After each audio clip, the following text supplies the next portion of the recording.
Hello everyone, welcome back to my channel. আজকে মন্টির রান্নাঘরে তৈরি হবে মুগেশ্বরী পটল। এই রেসিপিটি কিন্তু একটা নিরামিষ রেসিপি, আর খেতেও কিন্তু খুবই সুস্বাদু, আর তৈরিও হয়ে যায় কিন্তু খুবই অল্প সময়ে। তো কিভাবে আমি এই রেসিপিটি তৈরি করলাম আজকে সেটিই দেখে নেব। তো চলো রেসিপিটি দেখা যাক।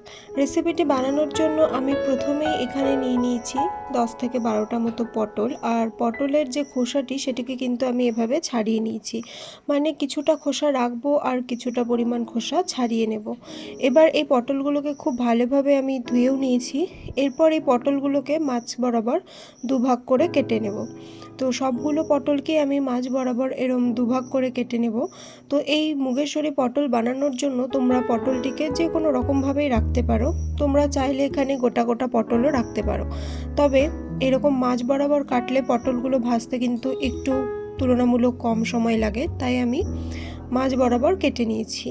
তো দেখো পটলগুলো কিন্তু সব কাটা হয়ে গেছে। এবার এর মধ্যে দিয়ে দেব সামান্য পরিমাণ নুন, মানে হাফ টিস্পুন মতো নুন, আর দিয়ে দেব খুবই সামান্য পরিমাণ হলুদ, মানে ওই ধরো হাফ টিস্পুন মতো হলুদই কিন্তু এর মধ্যে দেব। এরপর এই পটলটির সাথে লবণ হলুদটি দিয়ে খুব ভালোভাবে মিশিয়ে নেব, যাতে সবগুলো পটলের গায়ে কিন্তু লবণ হলুদ মিশে যায়। এরপর এটিকে সাইডে রেখে দেব, আর আরেকটি বাটির মধ্যে নিয়ে নেব হাফ কাপ মতো মুগ ডাল।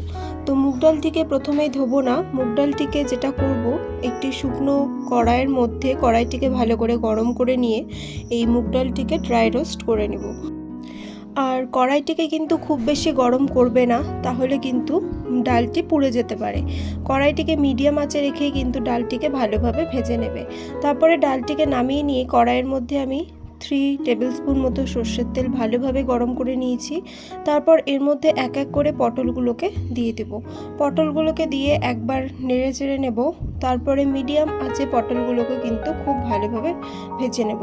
তোমরা চাইলে পটলগুলোকে ঢেকেও দিতে পারো, তাহলে কিন্তু তাড়াতাড়ি সেদ্ধ হয়ে ভাজা হয়ে যায়। আর এদিকে যে ডালটিকে আমি ড্রাই রোস্ট করে ভেজে নিয়েছিলাম, সেই ডালের মধ্যে জল দিয়ে কিছুক্ষণ এটিকে ভিজিয়ে রেখে দেব, মানে ধরো এই 10 থেকে 12 মিনিট মতো। তারপরে কিন্তু ভালোভাবে ডালটিকে ধুয়ে নেব।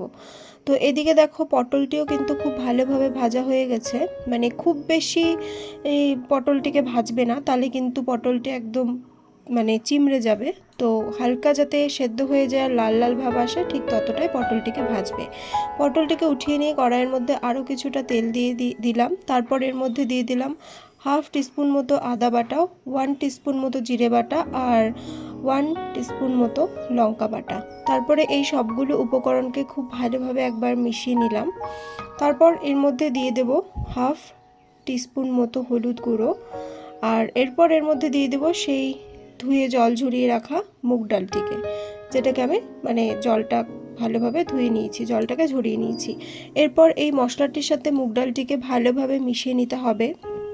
তারপর এর মধ্যে দিয়ে দিতে হবে কিছুটা পরিমাণ জল। এখানে আমি হাফ কাপ মতো জল কিন্তু এর মধ্যে দিয়েছি। এরপর খুব ভালোভাবে এটিকে নেড়েচেড়ে নেব।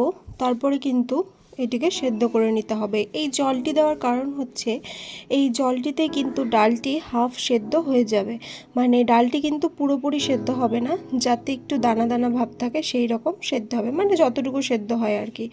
এরপর এর মধ্যে দিয়ে দেব সামান্য কিছুটা নুন, মানে স্বাদ অনুযায়ী যতটা সবজিটা বানাতে লাগবে। তারপর এর মধ্যে দিয়ে দেব ভেজে রাখা পটলগুলোকে। তো পটলগুলো দেওয়ার পর এটিকে আরও একবার খুব ভালোভাবে মিশিয়ে নেব।